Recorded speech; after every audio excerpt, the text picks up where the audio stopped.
While some higher-level researchers, specialized guards, and containment experts at the SCP Foundation have fixed anomalous projects tailored to their very particular set of skills, for many lower-level operatives, including junior researchers, guards, janitorial staff, and even the dreaded D classes, every day is showing up, spinning the wheel of misfortune, and finding out how you might die today.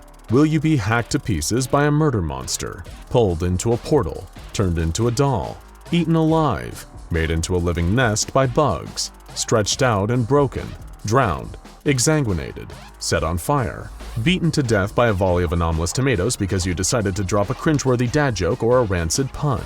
There are perhaps only a handful of anomalies that not only will not harm you, but will actively enrich your life by getting to spend time with them.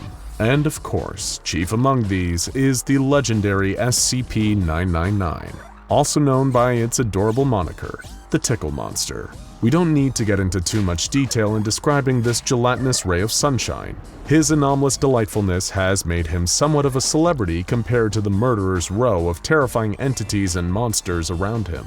The researcher assigned to him today was troubled, having seen one of his favorite coworkers devoured by SCP-682 the day before. Getting assigned to feeding and checking on SCP-999 today was exactly what he needed. As he entered the room, several bags of M&Ms in hand, the creature cooed, perhaps sensing his tension, and approached him. Immediately, the researcher felt a wave of calm and contentment wash over him, the incredible and rare feeling that perhaps everything is going to be alright for once. 999 rubbed up against his leg as he poured M&Ms into its eager mouth, radiating good vibes the whole time. What an asset. What a gift. And to think this adorable little goober was prophesized to someday save the world. That much seemed almost funny, but he was certainly more than capable of saving the life of someone who hadn't felt the warmth of internal sunshine in quite some time. And for that much, the researcher was profoundly grateful. He left 999's chamber that day with a renewed sense of hope for the future, that maybe, just maybe, they might be able to pull through, to make a difference, to push this crazy ball of rock we call our home in the right direction. Maybe someday, the sun would rise on a perfect world. Who would have thought that a strange sunrise could change everything? Emergency sirens went off across the globe, but in every case, they were drowned out by a terrible, endless chorus of screams. But below all that, you'll hear another gut-wrenching sound, a low but pervasive sizzling like an egg on a hot pan, as billions of human beings started to change their states of matter. The SCP Foundation had fought off and contained so many seemingly impossible threats, from interdimensional horrors like the Hanged, Sealed, and Scarlet Kings, to nightmarish mass killers like SCP-106, the Old Man, SCP-096, the Shy Guy, and SCP-682, the hard-to-destroy reptile. In their many battles against the anomalous, they developed the incredible methodologies and exceedingly advanced technology. But what good would any of it do when the very center of our solar system decided in an instant that rather being the linchpin of our delicate cradle of life, it would instead be the horrible instrument of all of our demises? This awful hypothetical was answered upon the emergence of SCP-001, a terrible day also known as When Day Breaks. In the snap of one's fingers, half the world was plunged into terror and death. Rays of stark red light swept through the streets. People lucky enough to be in the shade or inside buildings with a view to the outside saw the people in the streets seize up and begin to shriek in terrible pain. Their skin sagged and their bones liquefied. Their bodies dropped down to the ground and coalesced into gurgling, retching puddles the color of melted flesh. Those who saw this abomination happening would never forget it. It would stay with them for the rest of their lives. It would endure like a stain on their retinas, an afterimage burned into the plasma of an old TV screen. But here's a slight consolation.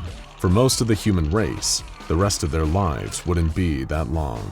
The sudden insanity taking over the world caused the SCP Foundation to do something drastic. Step out of the shadows. Metaphorically speaking, of course. The legendary Foundation motto had been reversed. They would die in the light, so that humanity could live on in the dark. Thankfully, the very concept of the day gave them one advantage. While one side of the Earth was effectively doomed the second the process began, the other side had a 12-hour head start before the sun turned its terrible eye to them. Sirens went off in the middle of the night, waking people up groggy, rubbing the sleep from their eyes. Every television and radio and internet-enabled device in their home was playing the same message, direct from the SCP Foundation, which now had effectively commandeered the entire US government, along with the rest of the world. It gave them directions to the nearest Foundation containment site, and told them that if they didn't immediately comply and find their way to safety, they would experience a terrible death by sunrise. And if you're at all familiar with human beings, you've probably already predicted that they didn't just calmly wrap themselves up, make their way to their cars, and form an orderly line to the various Foundation containment sites located around them. It was, in fact, total pandemonium. As the solar clock ticked down, slowly marking off the seconds that anyone outside had left to live, the only human beings with a meaningful head start began to go insane in a number of varied and interesting ways. Some who took the situation seriously and acknowledged that the sun was indeed going to wipe out most of humanity simply cracked under the pressure. There were those who went into totally catatonic states, rocking back and forth in the corner and refusing to respond to any stimuli. Some became erratic and violent, with unpredictable behavior that harmed themselves and others. After all, what was the point in acting normally anymore when the complete crumbling of human civilization was imminent, and their only hope was some shadowy organization they'd never heard of? Some, not heeding the warning seriously enough and prompted by greed and opportunism, tried to take advantage of the situation financially.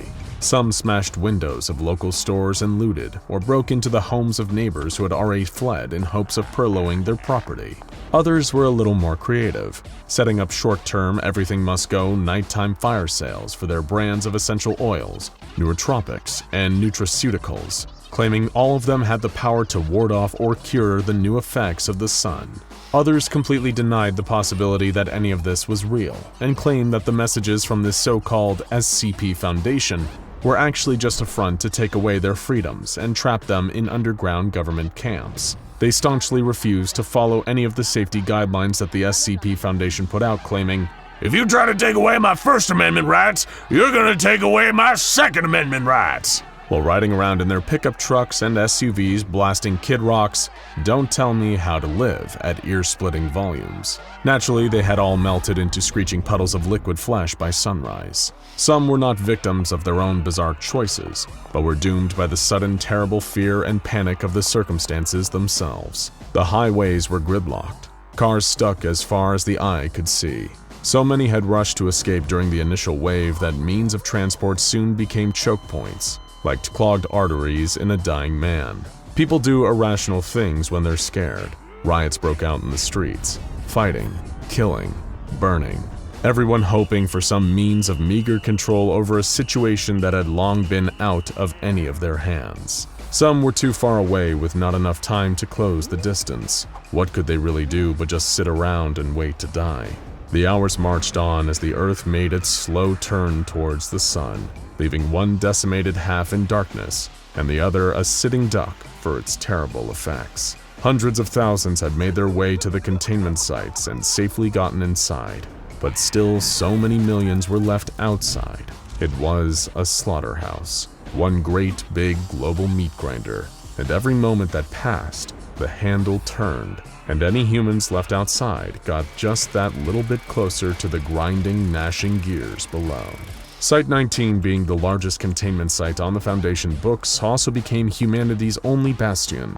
It was the great hope of escape from the horrors going on outside. The Foundation had figured out so many ways of counteracting deadly anomalous forces before. Given enough time and enough personnel, surely they could figure out a solution to even this. This was, however, when the most startling realization yet swept over all the survivors. Those who were melted by the sudden hostile sun weren't dead. They were very much alive, in fact, but they'd been changed in both body and mind.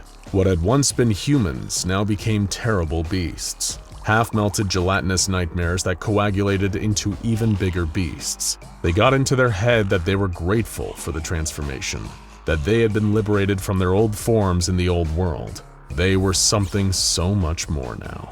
and they wanted everyone else to join them in their liberation. Survivors outside the Foundation containment sites were systematically hunted by these great masses of altered flesh. Even those smart enough to cover every inch of their bodies with clothes to protect from the sun, to only move at night, to carry weapons, were dragged out by meaty tendrils from their refuge in the basements and the lightless hearts of buildings, dragged into the searing gaze of the sun, to melt, to change, to coalesce into something greater. It was the inevitable fate of all of humanity. When most of the stragglers were dragged out and changed, the flesh masses started turning their attention to the Foundation containment sites that were keeping all these poor, deluded people from salvation. They mounted offensives against the bases, which the Foundation, with what remained of their manpower and advanced weaponry, did what they could to repel the attacks. But every single day, it got harder. Thankfully for the people holed up at Site-19, there was one consolation out there to help: SCP-099. The Foundation was at war with the Sun and its terrible disciples, and contrary to many people's beliefs, it takes more than men, equipment, and bullets to win a war. 999 provided the essential element that brought it all together: morale, hope, the will to go on, even when it seemed like all could be lost. After a long day of battling the fleshy abominations at the gates, Foundation guards, mobile task force members, and even civilian volunteers were drained and traumatized by the horrors that they'd seen. Once a day was over, 999 would move among the ranks, cuddling up to them, warding off the despair that was easy to set in during the downswing of a terrible apocalypse like this. Without his presence, there would be no hope of fighting that good fight. So many of them would have given up, walked into the sun, and joined the monstrous force they were fighting. After all, they seemed happy enough, and it would certainly be easier. 999 had become, once again, an indispensable asset to the SCP Foundation. The solar betrayal may not have been the Scarlet King's doing, well, as far as our current intel suggests anyway, but he was playing a crucial part in saving the world, exactly as predicted. 999 didn't fully understand what was going on outside sometimes, why there seemed to be fewer people as the weeks went on, and why the people there seemed so sad all the time, whenever he wasn't helping them. But he was more than happy to help, whatever the case. Many of the humanoid and some even non-humanoid anomalies, which realistically posed no harm to people inside the site, were released from their containment chambers. They needed everyone and everything they could get in what seemed like a hopelessly one-sided fight against the very concept of being outside. Many of the larger vacated chambers were now filled with refugees from the outside, many of whom had lost everything and everyone they'd ever known to the horrors out there. 999 made the rounds in these areas regularly, and through the D-class cots, which had been repurposed into more sleeping areas for the thousands of desperate and terrified refugees. The adjustment to this new life, and to the knowledge of all secrets that had been kept from them for all these years, wasn't exactly easy on their psyches. But spending time with that soft yellow blob that seemed to smell exactly like their favorite scent from the old world made everything better. He was a savior in dark times, slithering from person to person, giving hope where there was none. People opened up about their problems and their fears, which these days were remarkably similar, and though 999 couldn't reply, for many it was enough just to feel like they were being listened to. He was a soft, blobby shoulder to cry on, and after day broke, everyone needed a good, old-fashioned cry. However, one day while wandering the long, dark corridors of Site-19, he saw a different kind of crying. It was a woman with an unfamiliar face, probably one of the rare new refugees, bawling her eyes out to a Foundation senior researcher and an accompanying guard with an assault rifle. Hot, fat tears were rolling down her dirty cheeks, her shaking hands clasped in prayer. She was begging the researcher and the guard to let her go outside. She said that her son was still out there, hiding away in the back room of a bank where she used to work. They got separated. She needed to go back and find him. Sadly, the researcher and the guard told her that this was out of the question. Official orders stated that anyone outside the base at this time was to be considered lost. Letting her go out there to find her son would essentially be condemning her to death. No human could go out there safely. But of course, SCP-999 isn't, by any definition, a human. When night fell and everyone else was hunkered down inside, 999 found a small crack in the wall and slithered out of it. It may not have been communicative in the way most humans were, but 999 was indeed an intelligent being and knew intuitively that if it left through a more obvious route, its human caretakers here at the SCP Foundation might try to stop it. And when it came to saving this little boy, 999 refused to let anyone stop it. 999 slithered out and through the broken streets. There were no bodies, of course. It seemed even the dead could be revived and assimilated through the power of the sun. Talk about a mixed miracle. But the broken down world outside Site-19 undeniably reflected the pandemonium that took place here.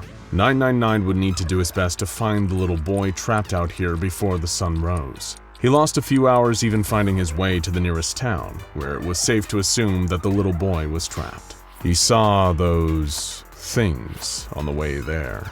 Those moving, wailing mountains of melted human flesh, each talking and chattering to themselves in 100 different dead voices. 999 had been cross-tested with SCP-682, and still those monsters frightened him.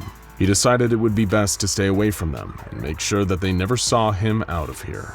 Eventually, 999 reached the town. Similarly dilapidated and broken down in the months since the world as we had all known it disappeared in a ray of terrible sunshine.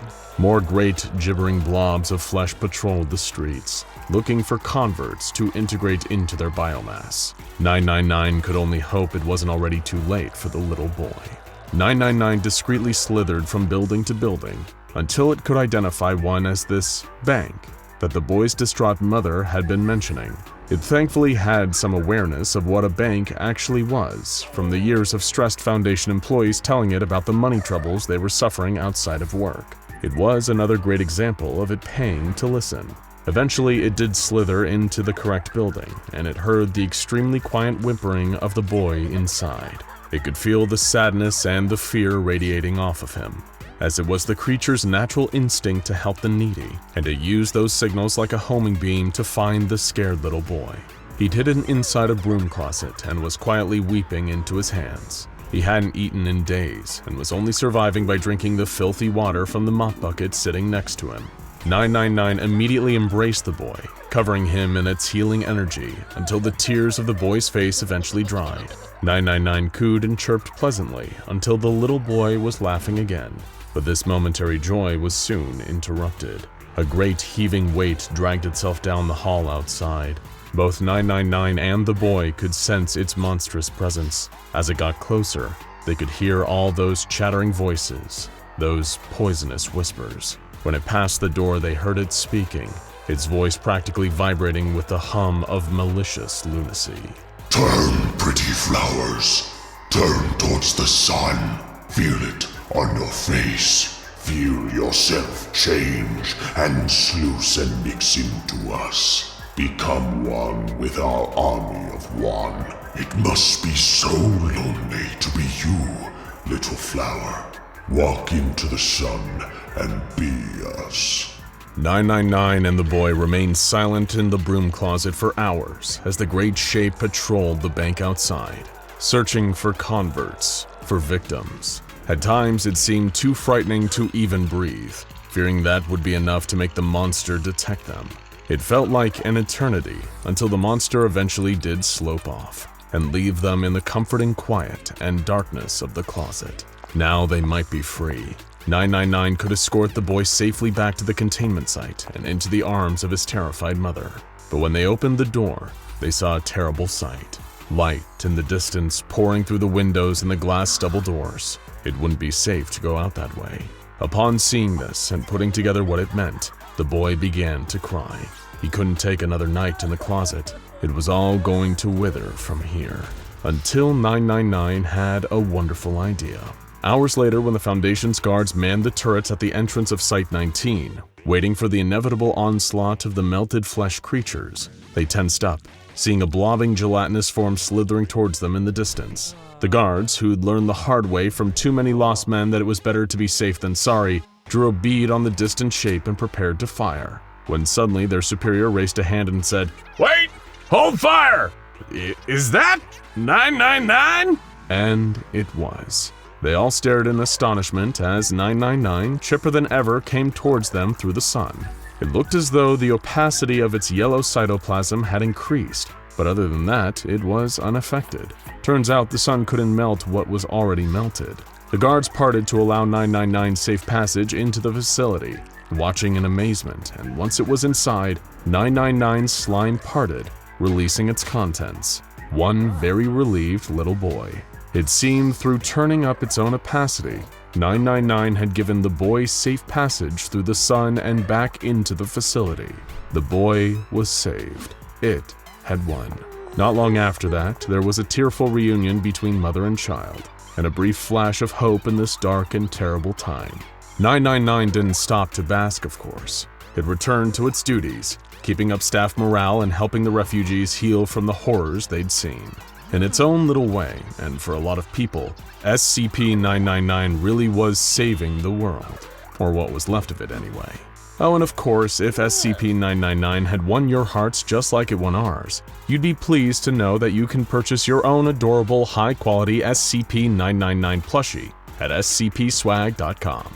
Check the link in the description to get your own. Trust us, having a 999 to cuddle really does make any apocalypse a whole lot easier.